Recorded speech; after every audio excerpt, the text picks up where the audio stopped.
নমস্কার, মিতালি হোম কিচেনে সবাইকে স্বাগত। আজ আমি বাড়িতে পনির আলুর ঝোল বানিয়েছি। রেসিপিটি ভালো লাগলে অবশ্যই আমার চ্যানেলটিকে সাবস্ক্রাইব করে পাশে থাকবেন। তাহলে চলুন রান্নাটা শুরু করছি। প্রথমেই পনিরগুলোকে টুকরো করে কেটে নিয়েছি 3 চামচ পরিমাণ পোস্ত আর গোটা 10 কাজু বাদাম। পোস্ত ও কাজু বাদামকে পেস্ট করে নেব। এরপর পনিরের টুকরোগুলোতে হাফ চামচ হলুদের গুঁড়ো ও হাফ চামচ লবণ দিয়ে ভেজে নেব। কড়াইতে 1 চামচ পরিমাণ সাদা তেল দিয়েছি, তার সঙ্গে দিয়ে দেবো 1 চামচ পরিমাণ ঘি ও তেল ভালোভাবে গরম হলে পনিরের টুকরোগুলো তুলে দেব। এখানে বলে দিই, পনিরগুলো খুব বেশি ভাজতে হবে না, হালকা করে ভাজলেই হবে। পনিরগুলো উল্টে পাল্টে ভেজে তুলে নেব।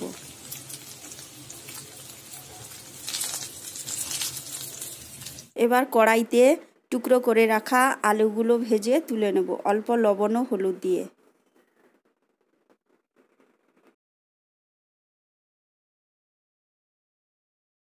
আলুগুলো ভাজা হয়ে গেছে, এবার তুলে নিচ্ছি। তাহলে চলুন বন্ধুরা, রান্নাটা শুরু করছি।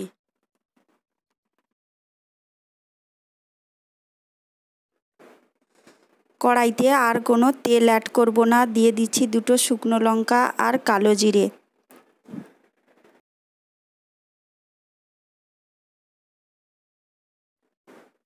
এবার দিয়ে দেব 1 থেকে 1.5 চামচ পরিমাণ আদার পেস্ট। আদা তেলে খুব ভালোভাবে নেড়ে নিতে হবে যতক্ষণ না আদার কাঁচা গন্ধ চলে যায়। এরপর সব মশলাগুলো এক এক করে তুলে দেব। প্রথমে দেব হলুদ গুঁড়ো, লবণ, জিরে গুঁড়ো,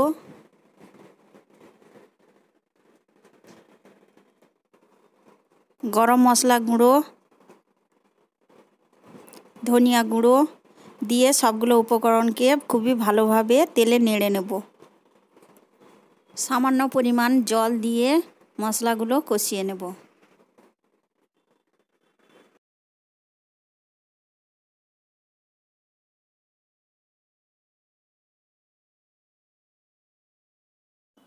এরপর দিয়ে দেব রেড চিলি পাউডার হাফ চামচ, দিয়ে আবারও সবগুলো মশলাকে এইভাবে কষিয়ে নেব।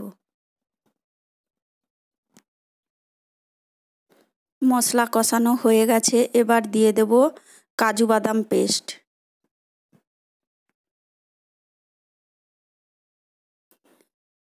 এরপর দিয়ে দেব পোস্ত পেস্ট, দিয়ে সবগুলো মশলাকে খুবই ভালোভাবে কষিয়ে নিতে হবে।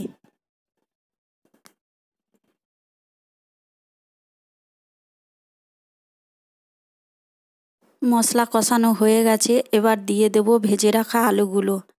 আলু দিয়ে আবারও মশলার সঙ্গে 2 থেকে 3 মিনিট কষিয়ে নেব।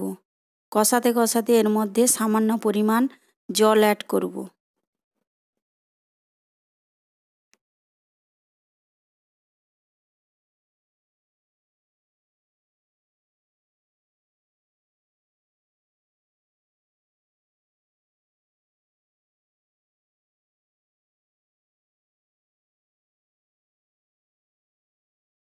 তরকারি কষাতে কষাতে এর মধ্যে দিয়ে দেব 3টে চেরা কাঁচা লঙ্কা।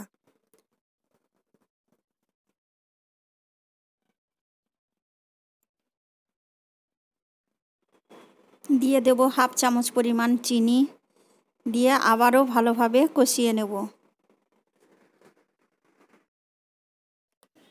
তরকারি কষানো হয়ে গেছে, এবার দিয়ে দেব উষ্ণ গরম জল প্রায় 2 বাটি পরিমাণ।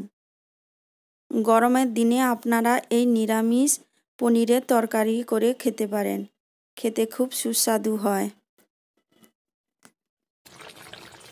কিছুক্ষণ ঢাকনা চাপিয়ে রান্নাটা করেছি। সব শেষে দিয়ে দেব সামান্য পরিমাণ ঘি, দিয়ে আর 1 থেকে 1.5 মিনিট এইভাবে ফুটিয়ে গ্যাস বন্ধ করে দিচ্ছি। একদম তৈরি হয়ে গেছে পনির আলুর ঝোল। নমস্কার।